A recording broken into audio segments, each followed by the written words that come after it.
evening, fight fans. Welcome to another episode of Headkicks and Haymakers. I am your host, Bodkins. Of course, with me as always, my guy Wit and Mr. Bobby Blunts, baby. Boys, it is the first pay-per-view of the year, and it is an absolute dandy.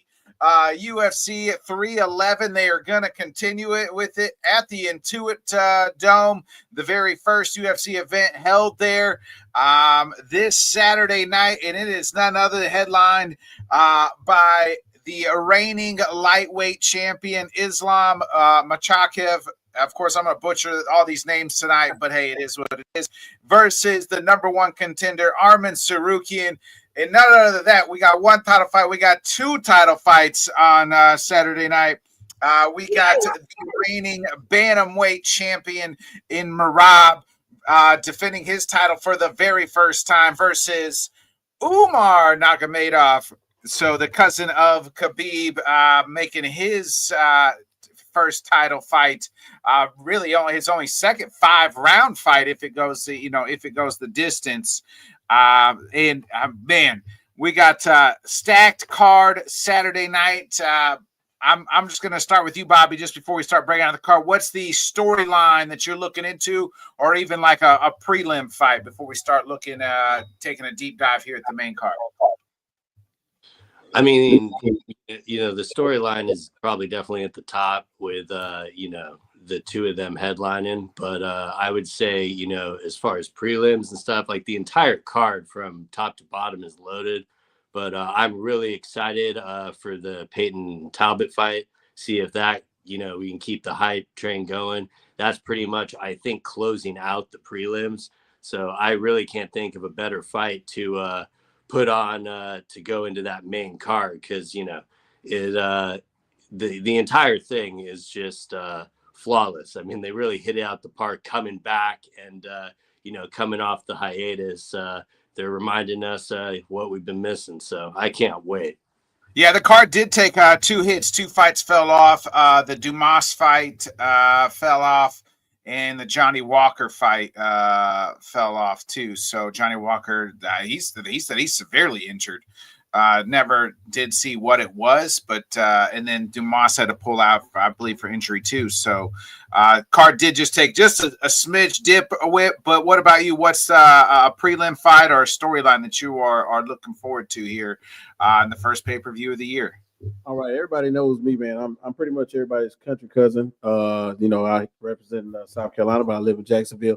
And down south, they got a saying that cousins make dozens. And when they're talking about make dozens, they're normally talking about kids. But in this case, cousins make dozens of fights, because we got Islam out here in the streets. And then right under that, we got Umar. And, of course, everybody's related to Khabib. So somehow, some way, we got the family of Dagestan, the first family of Dagestani wrestling or UFC and MMA representing on the very first card of the year. And then one of the big stories that I'm actually interested in is who can bounce back from taking a loss to Poatan better, Yuri Prohaska or Jamahal Hill. Okay, both of them pretty much took a really mean L. Yuri 2 times took an L to my guy, Poatan, and then Jamahal, randomly thought he was going to get away with a groin kick and still found a way to eat a little bit of canvas thanks to our guy, fighter of the year, Poatan. So I'm really interested in that one, and I'm glad it's on the main. But when you look at the card, man, I'm talking about Moicano and Beneil Dariush, Yuri Prohaska, Jamal Hill, Merab, and Umar, Islam. Like, we gotta make sure we're powered up for this one, boys, because we can't go to sleep. It might not even last long, the main card, to be honest with you. But I'm really intrigued by at least the top 4. But those 2 have me locked in for sure. Yeah, the main and co-main, a busy night for Khabib. Luckily, he got to the States after getting kicked off. Frontier Airlines. Jesus, I mean, what are they doing? What a. Nobody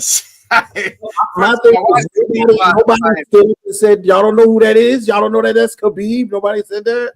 I mean, what is he doing flying Frontier first? I mean, He's a modest How man. humble He he said is. it's funny. He said, he said, I don't need to fly. Hey, next time I'm flying Spirit Airlines, brother, I'm gonna see if I can find me Khabib. Right. And we'll just walk up and down the aisle and make sure everybody's not a MMA Khabib fighter. in here. Khabib in here. Khabib. Oh, no. Yeah, I mean, luckily the situation got handled. It wasn't because they didn't target him, right? He I handled don't. that with class. Oh, for Like, sure. it just shows you like he's such a humble guy. Like, I mean, Yeah. And I'm one of those people where I was sitting there, you try to, like, I played it so many times and I'm trying to listen. They were like, yo, she is uncomfortable with you. He was like, what do you mean uncomfortable? I'm not even doing nothing. I'm not, but you should feel uncomfortable with me. I am, I'm an undefeated fighter. I was, the lightweight champion for years. So you should feel uncomfortable around me.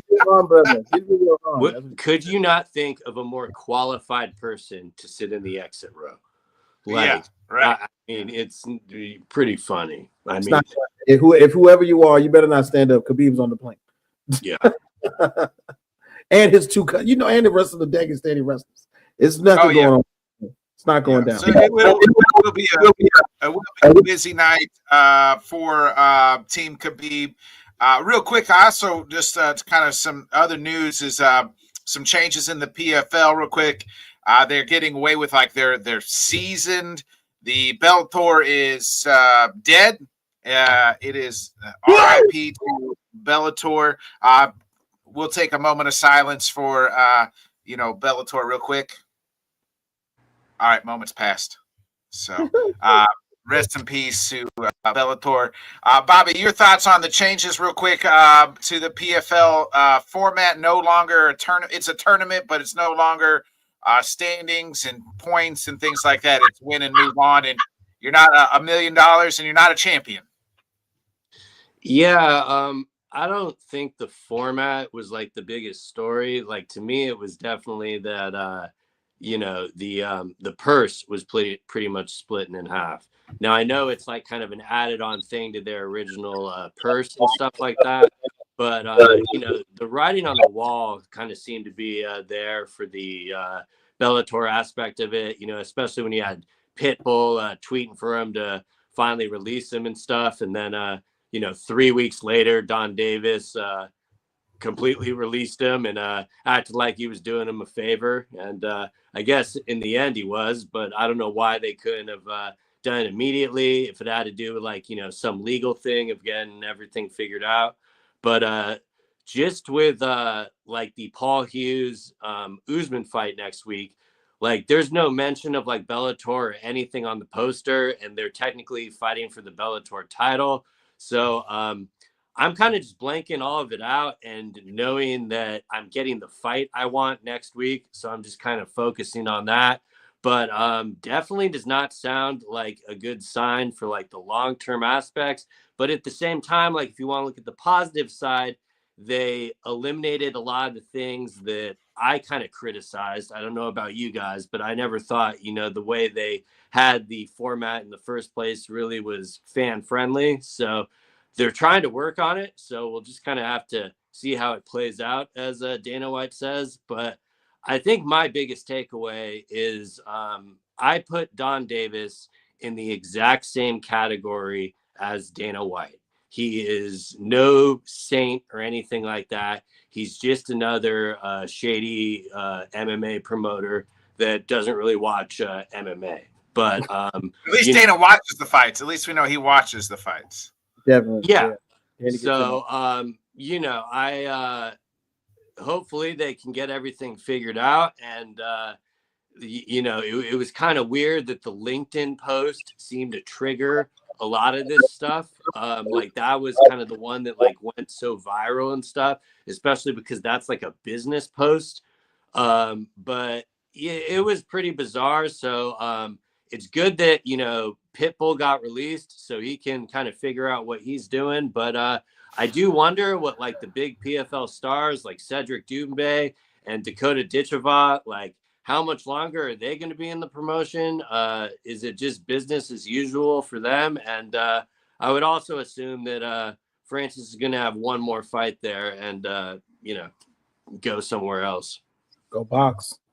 Yeah, I think that's would make the most sense. Absolutely. We had some, speaking of boxing real quick, before we get into the rest of 311 here, Tyson Fury is retired.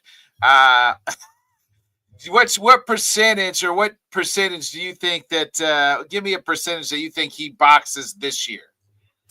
I'm going to put that percentage down to like 35 or 45. To me, I think the majority of what makes Tyson Fury tick is what he literally told everybody he had cut off for 3.5-4 months, leading up to the second fight with the, which was, of course, another loss. And, I think was probably a little bit damaging to his ego.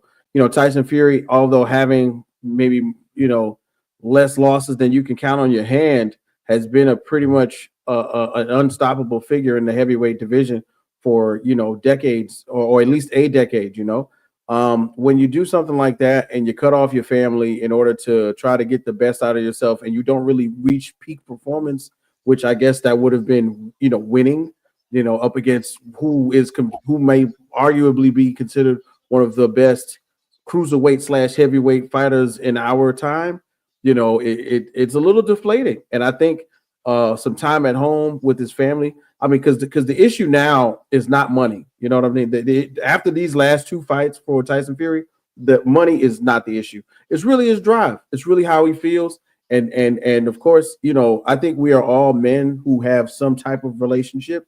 You know what I'm saying? What does your wife say? What does your spouse and children? Are they telling you to come home, that they miss you? You spent literally 2 years or at least 1.5 years away from them, focused on fighting. Maybe now's the time to take a little break. But then, of course, you get antsy. You're home every day. Your wife is like, "What are you doing? I'm sick of you being on the couch. I'm sick of you being in my kitchen. Every time I come in the kitchen, you eating all the snacks. You're always in the refrigerator." Then, you know what I'm saying? Like, go. And then she's gonna go box. I'm sick of you. And then he's gonna, hype himself back up. And I'm gonna let you go after this one, but one of the biggest things that a lot of people are clamoring for, Ring Magazine had a survey on the last week or so. What fight, like several fights that we're interested to see. Of course, the Canelo fight was on there. Another Tank fight was on there. And somehow, some way, out of nowhere, which I don't think is really out of nowhere, one thing that a lot of fighters or people who watch boxing are still interested in, which has no belts linked to it at all, would be seeing Tyson Fury fight Anthony Joshua. And I think that would be a big deal for Turkey Al Sheikh to somehow put the money on the table for them to sign for. But as of right now, what do you put that percentage of that fight happening? Because I think that fight happens eventually. That's like a 45. That's like a 45 right now. Like, that's the fight he comes out of retirement for, to me. Yeah, right? That's the fight he would come out of retirement for. That he comes out of retirement. They do it in Wembley Stadium. You know what I'm saying? One last English fight. Anthony, probably in real life, it may be on an Anthony Dubois undercard. If Dubois does maintain a heavyweight fight, it'd be an all English card, all matchbook card. I think that would be great. And then, of course, Riyadh Season sponsors it. But, we have to see. And that probably won't be till, November, December. So we'll have to wait and watch some. Really, we still got some really good boxing coming up with Tank and Lamont Roach. We got Better Beeve and Bivol 2 in a week. So we've got some really good boxing to look forward to in like a week or so. All right, let's get into this Saturday's card. It's a UFC again, UFC 311 at the Intuit Dome. The very first UFC event held in the Dome, as it was just built. So, but let's get into it. The main card starts off with fan favorite Kevin Holland, who is 26-12. This is actually a pick'em. Kevin's lost his last 2 in a row. One of those, I think, was at welterweight, but this one's back at middleweight, where he lost his last fight to Roman Dolidze versus newish, his second fight in the UFC, RDR. Like I said, this is a pick'em. RDR is 18-2. He is former champion in one? Not one. 2 division. He was the 2 division champion one. Bobby, who you like in this one? I don't know. I went back and forth on it a little bit. I had a little bit higher hopes for Dib Ritter when he premiered here. I thought he'd do a little bit of a better job, but at the same time, Gerald Mershard is a tough out. Mm-hmm. So, I can't really fault him for that. But just going back to kind of all of Kevin Holland's fights, for me, it's just kind of trying to determine what Kevin Holland we're getting to show up. Like, I remember when he fought MVP, he seemed he thought, he was going to be too slow and have no issues. Then the fight started, and he quickly found out he was a lot faster than he thought. Mm-hmm. But all that being said, it didn't seem like Kevin was really overlooking him or anything. And I do kind of like his chances if DeRitter wants to, press him up against the cage and stuff like that. So, I could really summarize exactly why it would be a pick'em just based off that. But, he seems to kind of always have magic in LA. That was his big coming out party a few years ago. So I'm going to roll with Big Mouth here and go with Kevin Holland. Okay. Kevin Holland did say he wants to fight like 5-6 times this year. I guess he'll probably bounce around middleweight and welterweight. I've always been a fan of him at welterweight. I felt like if he got serious enough, which is hard with Kevin Holland, that he could maybe kind of get up there. And he was up there, man. Him and Wonder Boy at welterweight had a hell of a fight a couple years ago. But ever since, this seems like he's kind of in limbo. But your thoughts here? Man, so you know how I do, man. I like to look at the numbers when it comes to certain things. First off, on Prize Picks right now, Kevin Holland versus DeRitter, they got 37.5 significant strikes. We're going over or under on that one. In my mind, I'm liking the over. Kevin Holland is normally known for peppering guys, putting the hands on the cats. He's a stand-up guy. I really don't like the idea of him trying to wrestle more with DeRitter than normal. I mean, he has been working on it. We did see him get a sub 2 fights ago, so let's not sleep. But I really like 37.5 significant strikes. I like the over on that one according to Prize Picks. Then, of course, we look at Tapology right now. Tapology got him losing, man. The people are going with DeRitter 53% over 47, and they're more than likely thinking by sub for DeRitter. Now for me, we got a couple guys that we always talk about, are stepping stones or gatekeepers for the division. And I saw the piece of the interview where Kevin Holland was talking with Mighty Mouse. He was like, man, why be the champ? Why not be the guy in the middle? Everybody got to go through.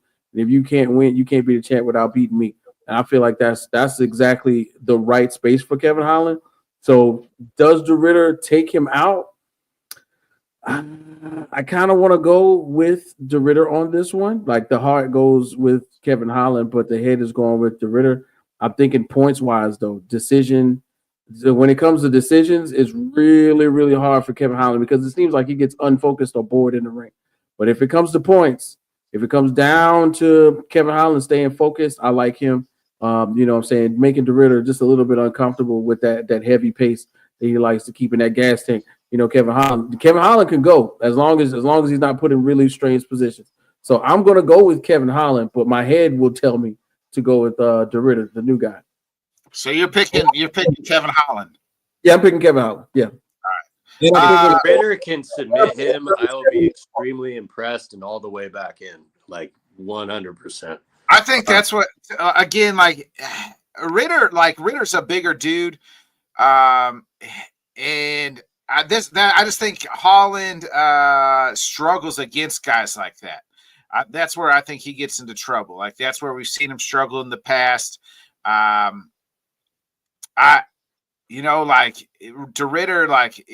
Holland's going to want to try to keep this standing because that's just who he is. He's going to try to make it. He's not going to try to wrestle. I think we saw DeRitter. It's going to be because it's polar opposites. You can't get more polar opposite than Gerald Mershark and Kevin Holland. Really about their fighting style, probably their lifestyles, and how they handle their business. with that being said, like I just think that I think to Ritter, I love Kevin Holland. It's just like I just wish he would take the game, like just go welterweight, stay there, and get real serious. You know, what you talk about, like what he said that in Mighty Mouse interview about him being the gatekeeper. To me, that just means like he ain't ever really gonna buckle down and be like, hey, I want to be world champion someday. He's just okay fighting because he likes to fight for the paycheck, and his goal is not to be champion. That's what that means to me. Right. So I'm gonna ride with Ritter here. Give me Ritter. I'll be on Ritter Island. If you go over with Ritter, come on, give me a number. We're going 34.5 significant strikes. We're going over or under with that one, Botkins. I don't know, man. I don't want to get into the. I have no idea on that. What's probably the takedowns at 1.5? Yeah, what's the takedowns? Takedowns is at we got 1.5 on the takedowns for the Ritter. I'd go over. Yeah, because I'm expecting the Ritter to try to take him off his feet though. But significant strikes, 34.5. I think it's going to be more Kevin Holland than the Ritter. Even if Kevin Holland loses, it's so hard. Like, because the thing that really throws me off about is how like awkward the Ritter is, and about the only one I can compare it to is like the middleweight champion. You know, so it's like it's so you know, it would not shock me at all if he's able to like get the win in impressive fashion, but I don't know. I guess I just kind of need to see it, but I'm kind of right with you that I think it's very likely that it's going to happen. Yeah, it is. It's a pick 'em for a reason, you know, and it really is. And I think maybe too some of that is the books don't know enough about the Ritter either, you know. So I know like he fought and won, but they're not. You know, that's just not a popular, you know, stateside at least, to the casual fans for the most part. So we'll see. But yeah, I'm riding with the Ritter here. I think he gets it done. What's the over under on the rounds? Whit, do you have that? Do you know what that is? Price Pigs got it at fight time. We got fight time at 2.5. 2.5. Yep. They got minutes. They got 11.5 minutes, right? That's all 3 rounds, correct? No, that's a minute in the third round. Yeah. So ESPN's got it at under at over under at 2.5 rounds. So you take the over, it's at plus 105. Ooh. Yeah, easy 11 money. Yeah. All right, let's get into the next one, man. It is a lightweight delight. Beneil Dariush, 22-6. He's the dog on this card at plus 145. He is on a 2-fight losing streak. He hasn't fought in 13 months. Missed all of 2024. Last time we saw Dariush, he lost to Arman Sarukian back in December of 2023. And he is taking on the ever-streaking, the hot money Moicano, the number 10. This is number 9 versus number 10. Moicano 20-5. He has won 4 in a row. Bobby, I'll start with you, my man. Moicano's the favorite here at minus 175. Yeah, I mean, that one, when that got made, I was really excited to see that. And then when it ended up being on this card, it was you knew it was going to be on the main card. I mean, Moicano has been on a tear. You know, he's been fighting forever, but he kind of finally broke through to the fan base and stuff. And, you know, just as a fan, like it was really cool watching him on Embedded and stuff like that. Like you know, never would have thought you kind of would have been seeing that. And he's been fairly active. The UFC has given him some pretty difficult matchups. And I do think that kind of continues here. I wasn't really aware of the line. I thought it'd be a little closer, but at the same time, with the activity that Moicano's had, I can kind of see exactly why it's like that. As far as Dariush goes, it will be pretty much a home game for him. He's going to have a lot of support there. So I'm interested to see if, he's able to go off that. He doesn't really strike me as a guy that gets motivated by stuff like that. It really does just seem to be getting in the cage and doing the work. So I would expect this to be a back and forth fight. I don't really think one guy is going to get the better of the other immediately, at least. It might go that way when it gets into the later rounds. But I think just off activity, even though I think it's going to be a rough matchup for Money Moicano, as he says, he cannot afford to lose. And I think I'm going to keep riding that train until it goes off the track. So give me Money Moicano. Yeah. With Money Moicano, like I said, 4 in a row. Last year he went 3-0 after not having a fight in 2023.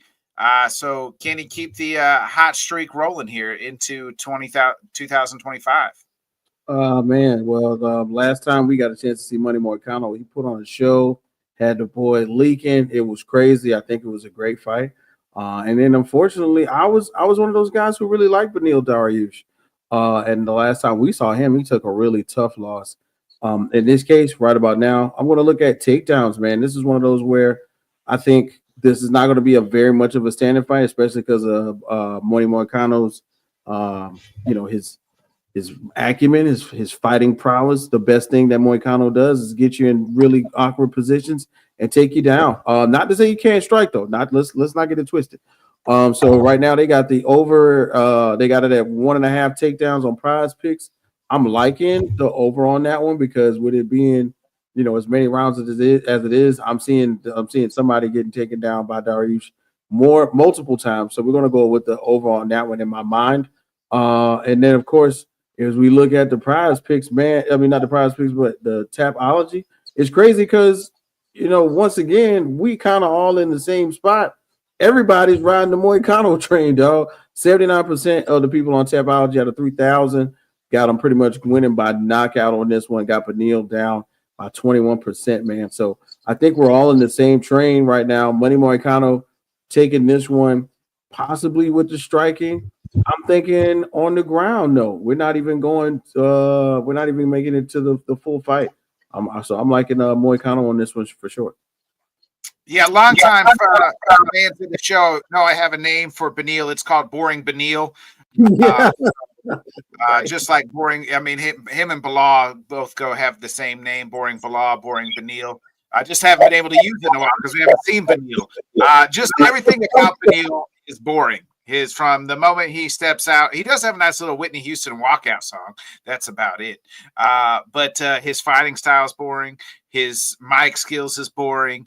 Everything about him is absolute snooze fest. And Money Moicano is going to continue to make sure that it's a snooze fest. We've seen the best of Beneil Dariush. She's always going to be that guy that was so close but fell short of reaching the title slot. Give me Money Moicano as well. We're all on the money train, baby. Go ahead, Bob. You had something real quick.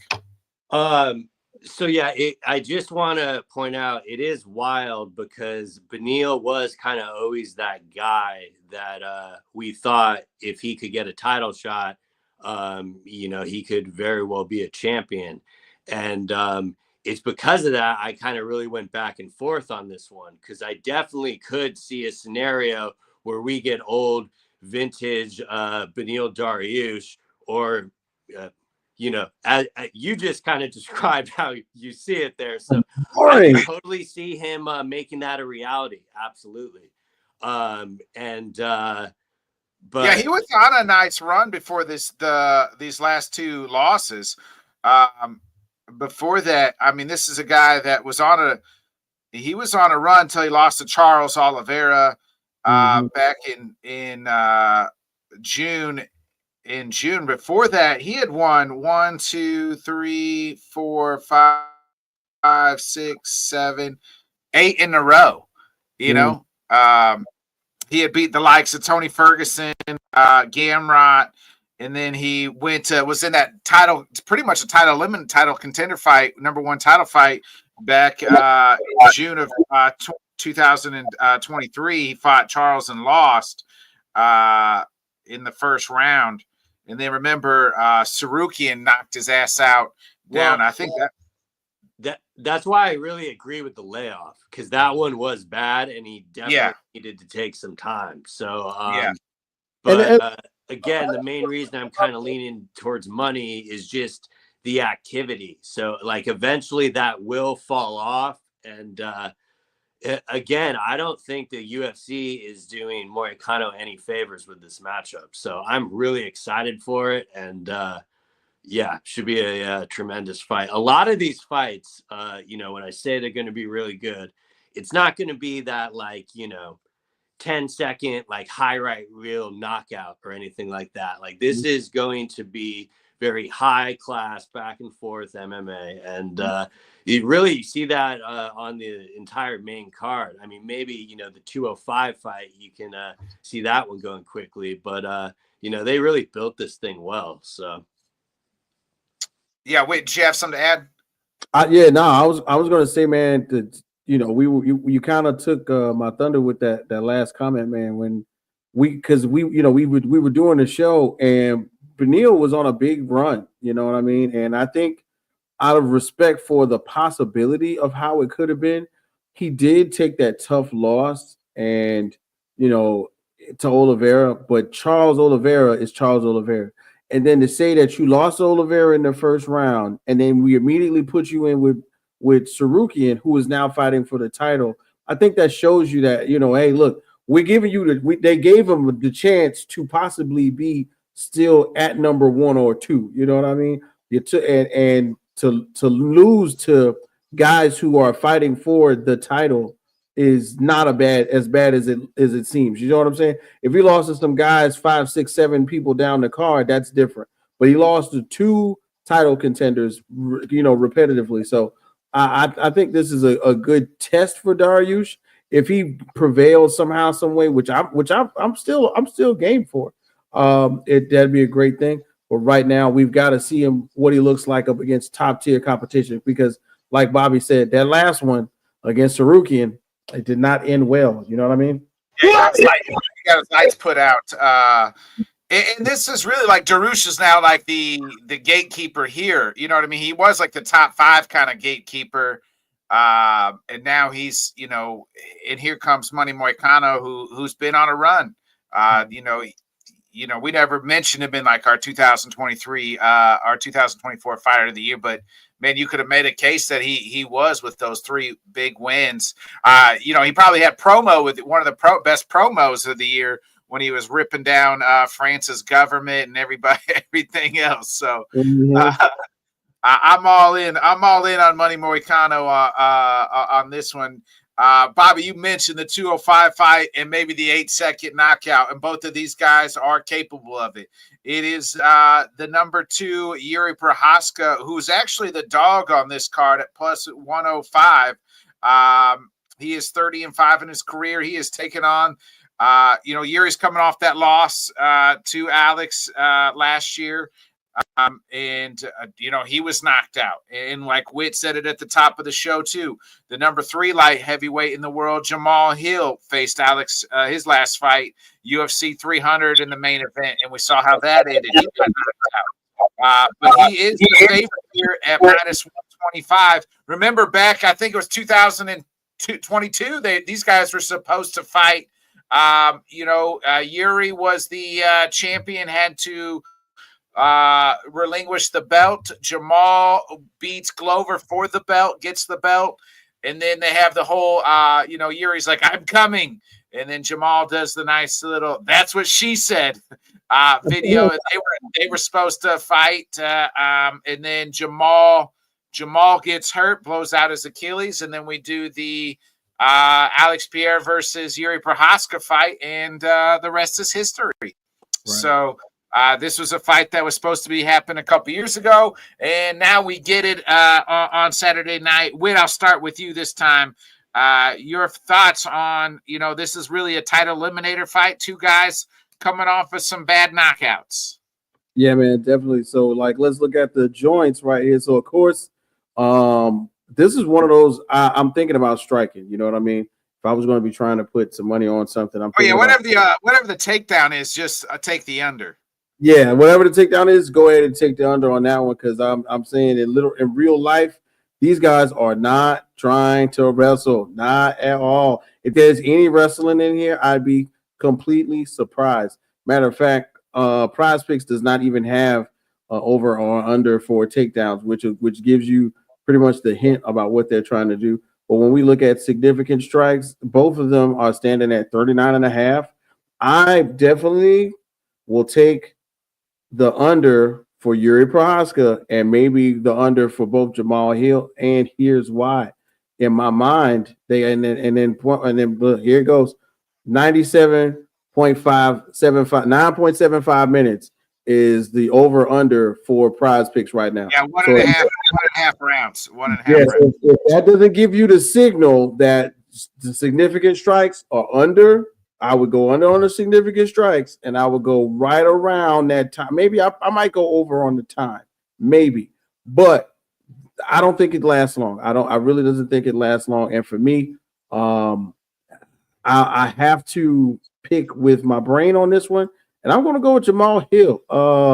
When I'm thinking about striking, and it is nothing, Yuri Prohaska has the potential to do it, but I think the competency goes to Jamal. If everybody remembers, before it was all said and done, before he had the crazy injury, he had to sit out for a year and a half, and Poatan pretty much took the main stage. We were talking about Jamal Hill being one of those ones where nobody wanted to get in the ring with him. Nobody wanted to see him at number one and at that weight class. Light heavyweight was just an abysmal section of who's not Jamal Hill about to knock out next. So I think that this is an opportunity for him to really put on for the stake to stake his claim that one knockout, I'm not going to call it the easy, but the quick knockout that we saw Poatan put him down with was just a fluke. I think this is his opportunity to go out there and show everybody, hey, look, man, I still got the hands. It just was that one scary man put me down a little quicker than normal. I wasn't prepared for it. But I'm going with Jamal Hill on this one, and I'm definitely going to go, if, like I said, if the rounds were what? The rounds was 99.5. Over under 1.5. Yeah, so let's just definitely go under on that one, and we're going right there at 2. So let's go with the knockout for Jamal Hill. Yeah, but just to let you know how nobody expects these guys to sub one of another. It's plus 1,800 for both on the subs. Wow. I want to live a little. Right. Yeah. Bobby, your thoughts here on pretty much a title eliminator fight? Yeah, I mean, I'm really happy with the fight. Like when it got made, it was another absolutely. The one thing I thought is, did this get made a little too late? But at the same time, I think they match up pretty well with each other.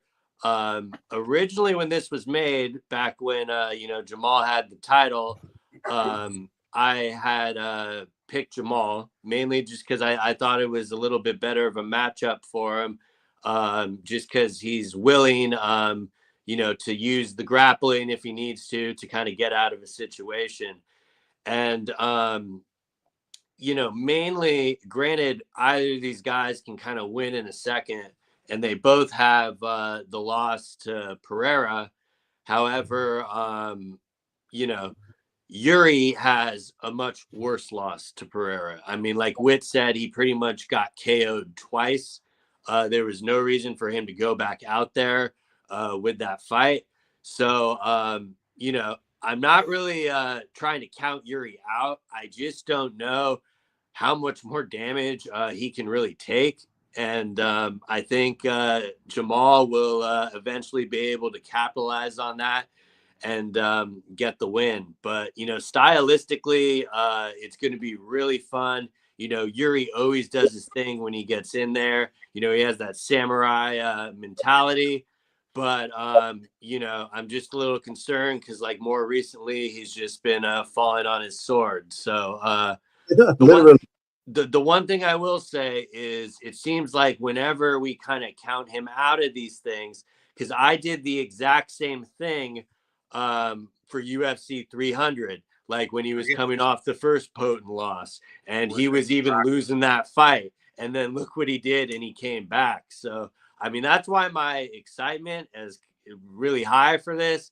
But if I'm going to have to pick a winner, I'm going with Hill, just mainly because I think he's a little bit more well-rounded. And I think a lot more time has passed for the injury. But been hearing some kind of wild things about how much weight he cut out of he weighed 260. Weighed 260. Yeah. And I mean, that kind of size, like, I'm just curious what he's going to weigh fight night.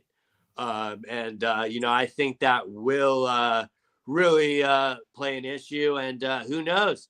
Maybe he's playing a little bit of Potent's game there because we know how much, you know, Potent rehydrates the next day. So, I mean, if he's walking in there at like, you know, 230 or he's something. Never looked like the most in shape fighter there ever was either. So. Yeah, Jamal Hill has always looked like, you know, looked like uncle at the barbecue. Yeah, he's all, but I mean, hey, you know, it never stopped him from knocking a guy out. So hey, but like they have that shit all dialed in, like it's wild. I mean, granted, he can make me look like an asshole and miss weight, and you know, then it's a problem. But they seemed, you know, pretty confident and everything that he's been working with the nutrition, but. Yeah, it is pretty wild knowing that he's doing that much of a cut, but it didn't sound unusual to him, so it didn't really affect me picking the fight or anything. Yeah, he weighed 260 at the start of training camp. Now, I don't know what he weighs now, but he's said he's lost quite a bit. So, you know, Bobby kind of said it best here. Is like Yuri, every time you kind of count him out, he finds a way to win. I thought, man, when he got the title, I was like, oh, he's gonna be a bad dude for a while. And the Glover, him and the Glover fight was so much fun. I think that's when he won the title, right? And then we saw Jamal and Glover fight. Jamal kind of like backdoored his way into the title anyway. Yeah, kind of snuck there. But because he got the Glover fight and knocked out Glover. And before that, his like signature win before the Glover fight was knocking out Johnny Walker, if you remember. And Johnny did the fallback. So it's not really like he's beating top level competition, like the best. People forget how much of a motherfucker Glover was, though. That's the one thing I'll say. Definitely. Yeah. I mean, they both beat Glover. Now he did it quicker than Yuri. But if you remember, like Glover had to take that fight. It was like a 4-week camp, really. With that being said,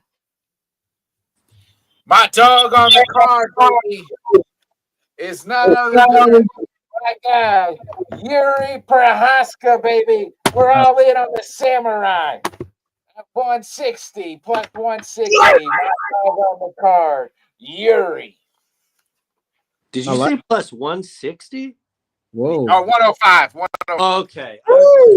I did say 160, but I just double checked. It's 105.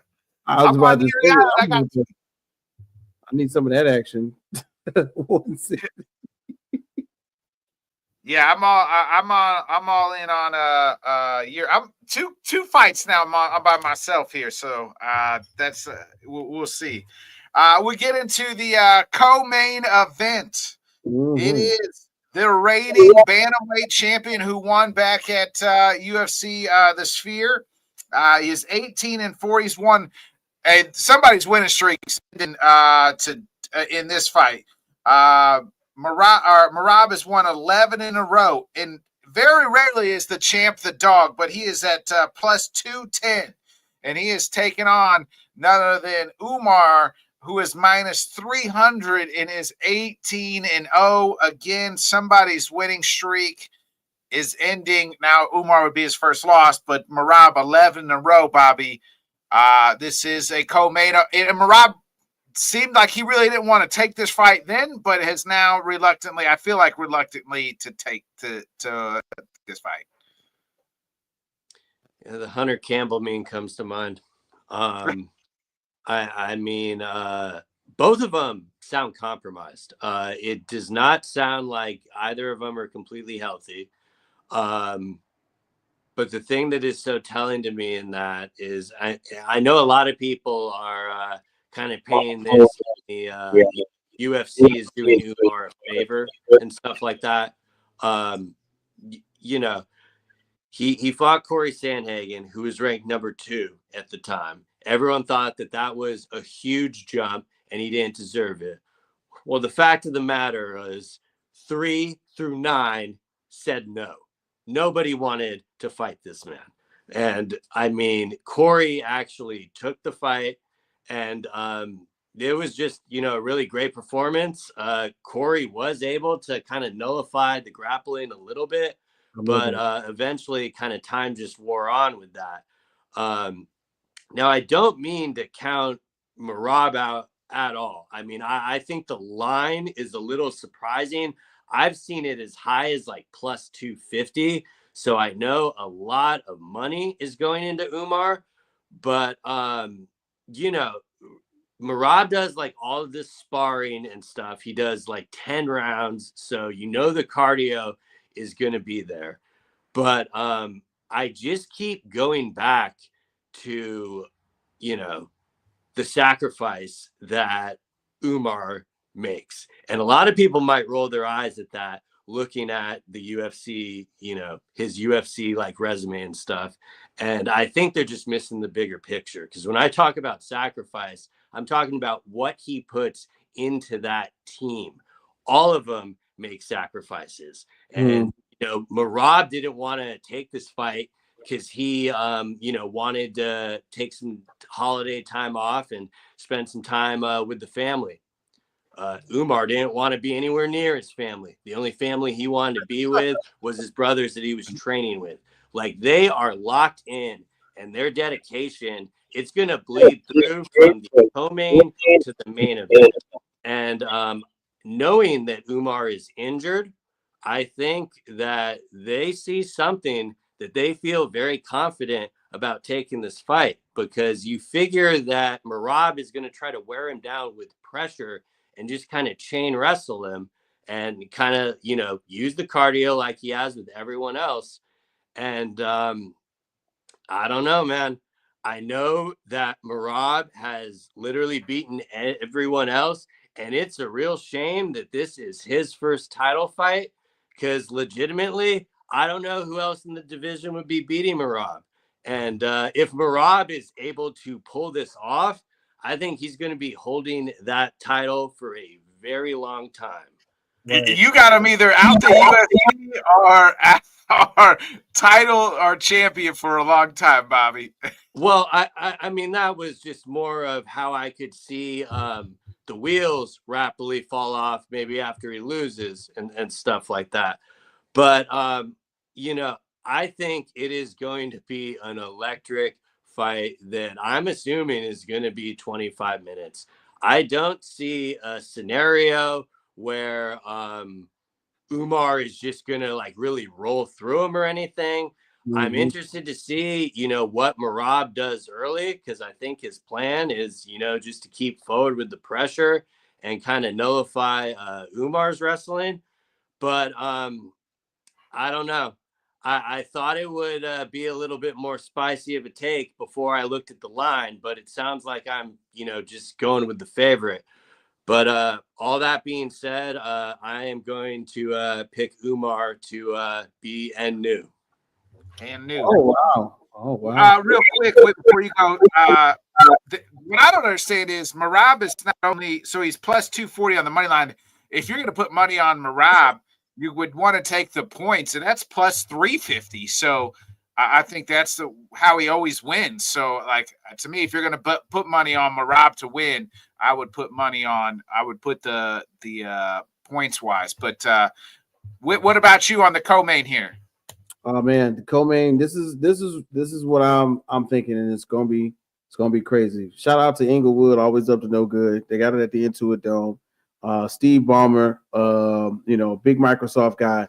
He's gonna have the numbers. He's gonna be simulcasting how many strikes, how long are they going to be on the mat, what's going to be on. This is, I think, going to be one of those where we have to remember, folks, this is a championship fight, and it features a fighter who is related to Khabib Nurmagomedov. All right, so real quick, just like I was doing with the numbers, let's go ahead and look at it real quick. Significant strikes, man. It's crazy because they got significant strikes at 57.5 for Islam. Oh, that's my bad, not Islam, but 57.5 for Umar. They got 90.5 significant strikes for Umar. And for some odd reason, Merab at 85.5. I really don't think either one of these get met. So I would go with the under on both of them, because in my mind, this is going to be a hand slapping match where we're going to get to see if Merab's gas tank lasts even through his injury. A lot of the conversation that I've been seeing leading up to the fight has been, most champions get that 4, 5, 6 month layoff. I think Merab is doing his first defense in 4, if I'm not mistaken. So this is one of those where will not having that complete amount of rest for his body play into what Umar does. As we all know, these guys from Dagestan on that whole team, even the ones that we don't know of right now, they got children in Dagestan picking up baby cubs and wrestling them in the snow as we speak. This is not to be played with. It's not to be messed around with. So I'm looking at the idea that somehow, some way, Umar Nurmagomedov will put Merab in really uncomfortable positions, and not just because he's hurt, but just because that skill set is so different. And when I say that, I mean it's not going to be exciting. We're not going to be seeing a lot of striking.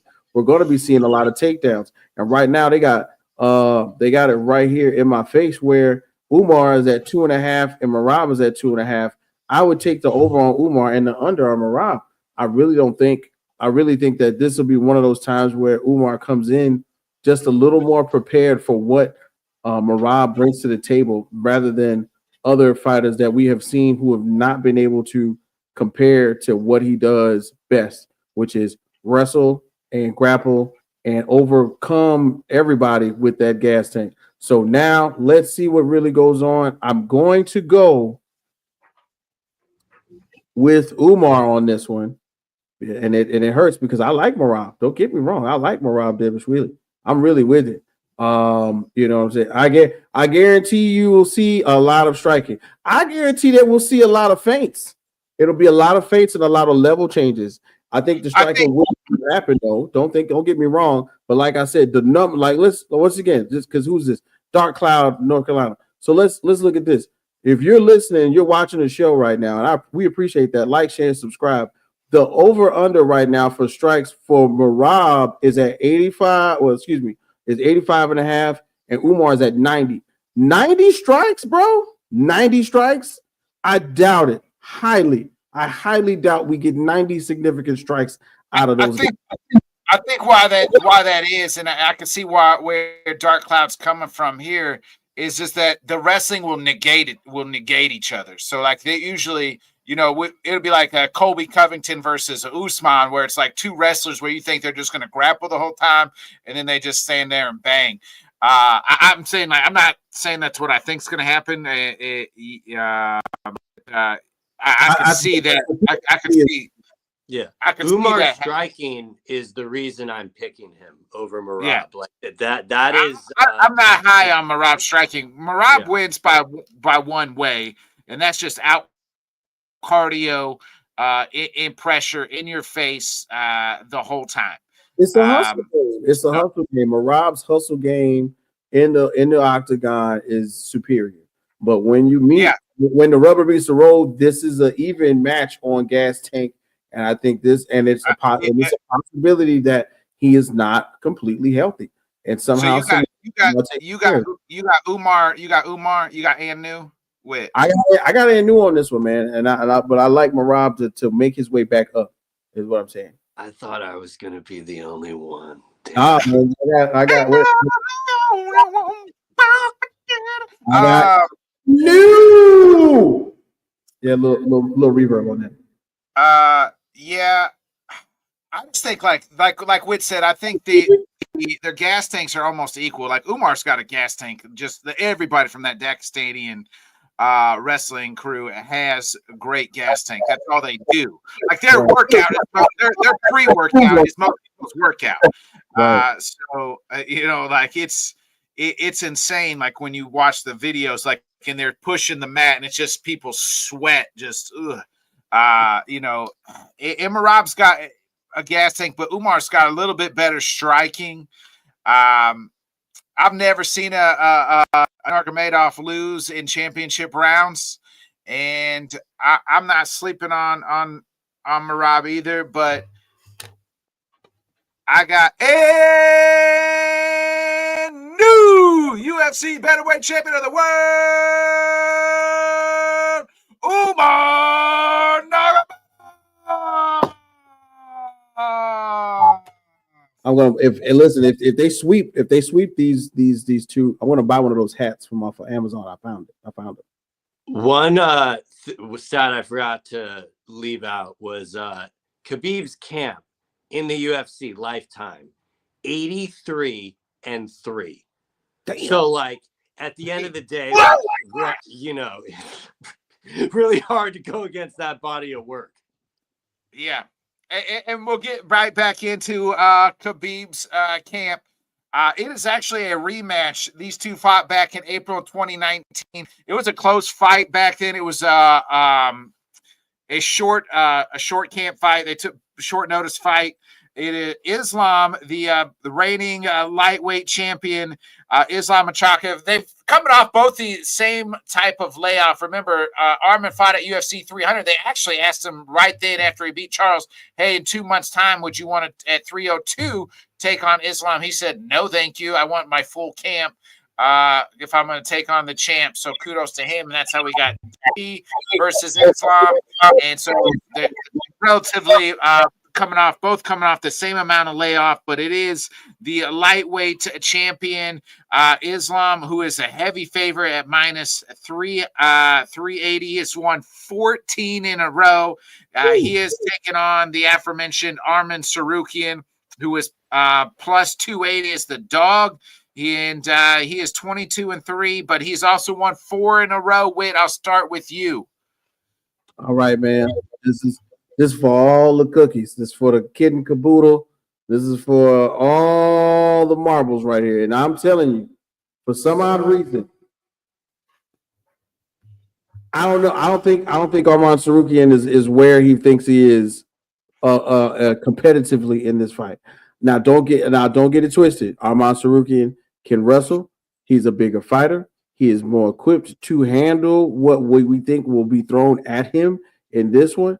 But somehow, some way, I don't think that they prepared Merab and Islam to not come out on top in this one. You mean Umar? You mean exactly Umar? I don't think they prepared their camp prepared them to not do anything but win on this one. Now let's go back and check out the numbers on this one. Of course, they got the significant strikes at 54.5 on Prize Picks for Arman Tsarukyan, and of course they got 57.5 for Islam Makhachev.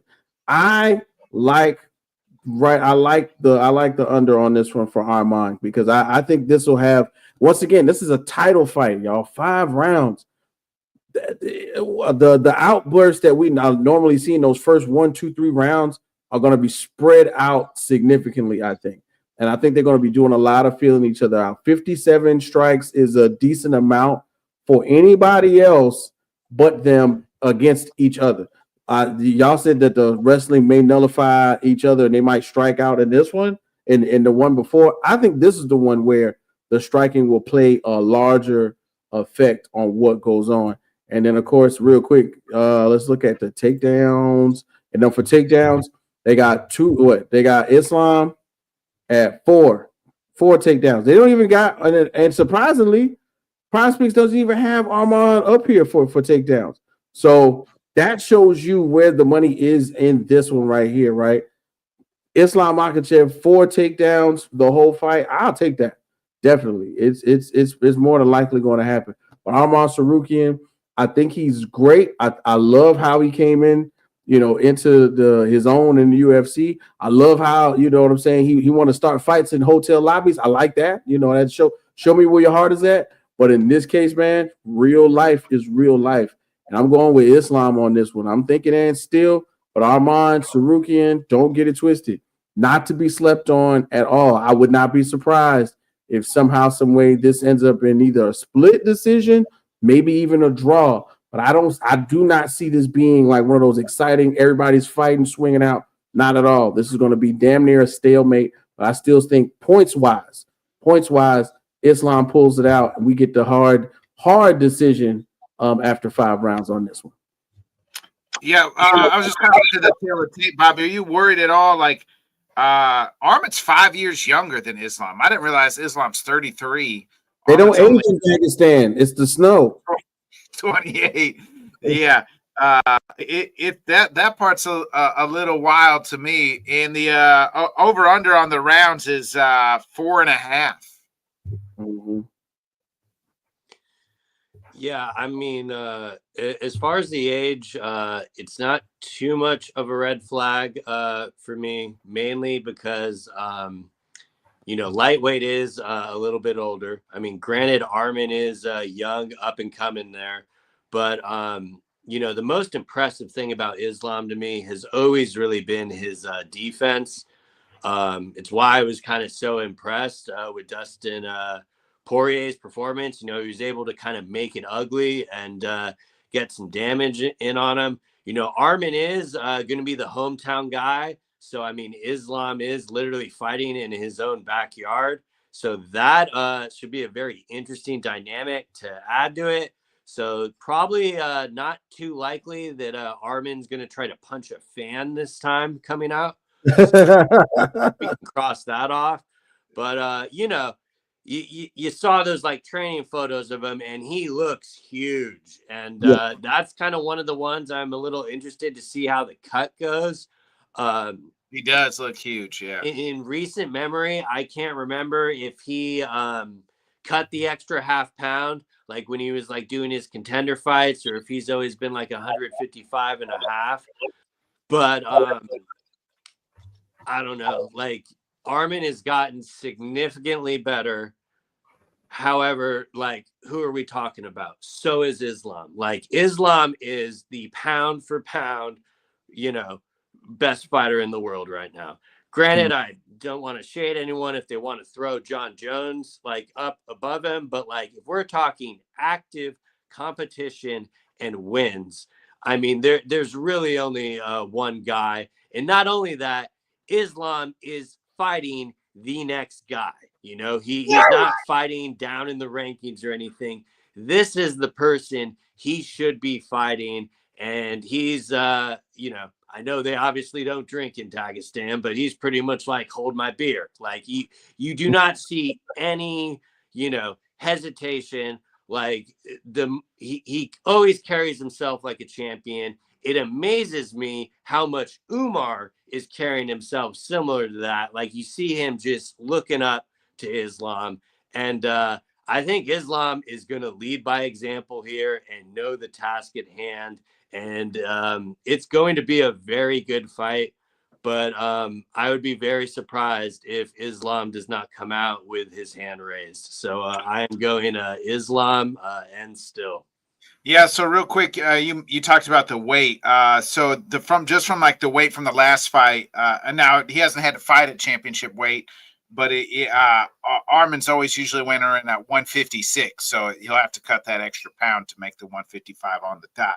Also, I always think that Arman is like, maybe he just looks bigger or taller, but he's only 5'7", and Islam's actually 3 inches taller than him. He's 5'10", which I would have thought the exact opposite in that.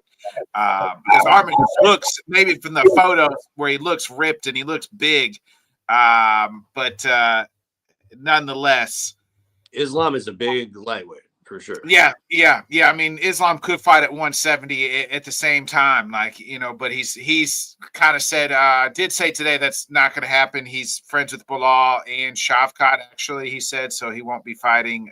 You must have hated hearing that.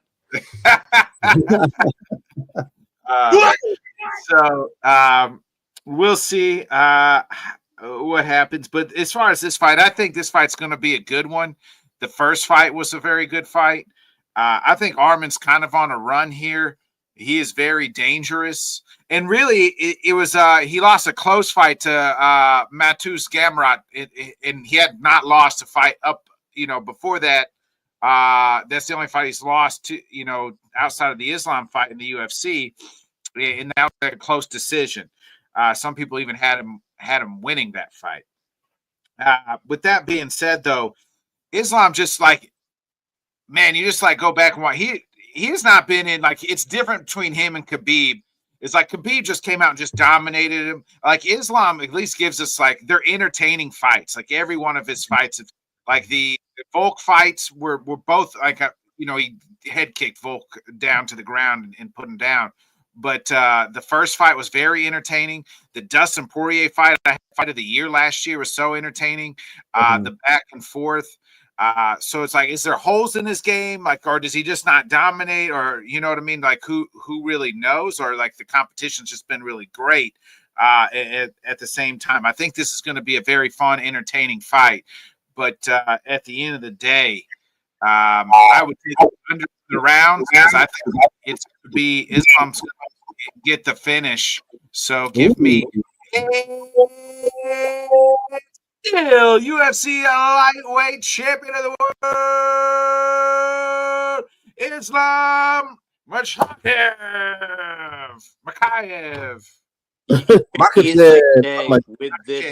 You could easily say with this victory, if you wanted to put his resume over Khabib, I'd have no issue with it. If you hold them up side by side, I mean it. Not only did they fight the same dude the first time, it's daunting how much it's just wild. Comparable, yes, where they are equal in longitude, latitude. But the point is, I think the cachet that happened with Khabib is really tough to equal out because, of course, when he got there, he had the ultimate foil in Conor, right? That's thank you. The idea of dragging Conor through the freaking ring which has never, even though we seen Conor lose, we never saw Conor lose like that. Brother, tell them now, brother, what you say in press conference. See, to me, Islam's Conor moment was when he starched Oliveira, and he did that a lot easier than Khabib beat Conor. Yeah, I just meant press wise and media wise, you know what I mean? No, yeah, it's all and I hate comparing them because for obvious reasons. But I was just looking at their resumes back to back, and it is daunting how similar they are. And I got one more thing to throw out there. And Dark Cloud mentioned the Dustin Poirier joint, right? And for me, the thought of the switch going off in a fighter that I fight, especially a championship, a champion fight, Francis Ngannou, the switch went off when we saw, that the gate closed and we got in there. John Jones, the switch goes off. He's laser focused on kicking the crap out of Stipe's stomach and making sure that he's aware that he's going to, beat him in that type of fashion. I think that the last fight, with Dustin Poirier, the switch went off when he was getting punched in the face. He was like, I'm sick of it. I'm not taking any more of it. Let me get away. Let me figure out a way to not have this go any farther because he's getting me. I think the same thing is possible in this fight because Armand is such a more dominating looking figure where his strength may play a factor in this. What will Islam do to negate that, just like he did in his last two fights? You have to fight perfect. Dustin Poirier was fighting a good fight, but then all he was really trying to do when he got choked out was kind of get up, and then he just kind of left his neck out there just a smidge too long, and Islam jumped on him like a cat, it was like a lion would. He got that leg. He got that leg. He spin him around, and all of a sudden he's is over. Like it was over the next 2 minutes. Like that. That's what I'm saying. Where does the screws begin to turn in this fight? And then he goes, no more. I got it. He's destroyed. That's what I'm excited to see. Yeah. It'll be a good. It's a good set of fights. The prelims, like Bobby said earlier on this fight, are really good. Peyton Talbot, who's the biggest, favorite on the card. He continues his ascension. Bob, you mentioned something real quick. You mentioned like Umar's looking up to Islam. Like it's like so Islam. Like it's like Umar's looking up to Islam. Like Islam looked up to Khabib. And that's kind of like how they're going to continue. And they'll have another person after Umar's, up there, and that'll come up and look up to Umar and kind of keep this Dagestanian legacy continue to grow. So let Khabib tell us there are promotions that are not even accepting Dagestani fighters right now because they already have 2 or 3 that are in several different divisions. So it's crazy to me to think that they're taking, one, here you go. Bellator, there you go. PFL, here you go. UFC, here you go. They're spread out. Then of course, they got they're in tournaments, wrestling, BJJ, fighting Sambo, all that stuff. Those guys are everywhere. Yeah. Bob, before we get out of here, do you got any final thoughts here on UFC 311? No, not really. I think we summed it all up. Give a shout out to Cross. He has Armin and Marab parlayed. So hopefully he can make some bread off that. That will definitely be a tall task. But this is a good slate of fights, and I just can't wait for Saturday at this point. Wait, any final thoughts? Nah, man. This is the first pay-per-view of the year. I'm excited, and just like we called out, those last 4 or 5 fights are the way I'm going to start my year. I got my tequila already in the freezer. I'm ready to go. Oh, Friday. Hey, everybody, don't forget, since you're watching, if you're into basketball, Friday, we got Rec Room in the Hoop. We're going to be talking a little bit of that basketball talk, man. I do that too, so can't wait to get to the weekend. And then next week, we got to talk about it. Better be bold too. The last crescendo, the rematch, February 22nd, with Daniel Dubois and Joseph Parker on the co-main. Can't wait. That's next week already? Oh, my bad. Not next week. It's February, isn't it? It's February 22nd? Is it February? I'm not sure. It's either February 22nd or January 22nd. Hold on. It's February 22nd. Yeah, February 22nd. But I can't wait. That's the first big boxing promotion that we're looking forward to seeing too. Yeah, uncensored. Just click the like and subscribe button there. We'll be back this time next week, 8:00 Central, 9 Eastern every Wednesday night. I have my dog KZ. Headkicks and Haymakers. We'll do a 311 post show. We'll talk about all the stuff that happened at 311 this time next week, and kind of we play matchmaker. Who's going to be fighting who? What's next for who? And we kind of break down it all. So I can't wait to watch the fight Saturday night. And man, it's going to kick off a big year here at the UFC and in the world of the MMA. So be a friend, tell a friend, folks. Like, subscribe, share. We'll catch you here next Wednesday night. Scare. Thanks so much for joining us, and until next time, let's talk sport, friends. Thanks for watching.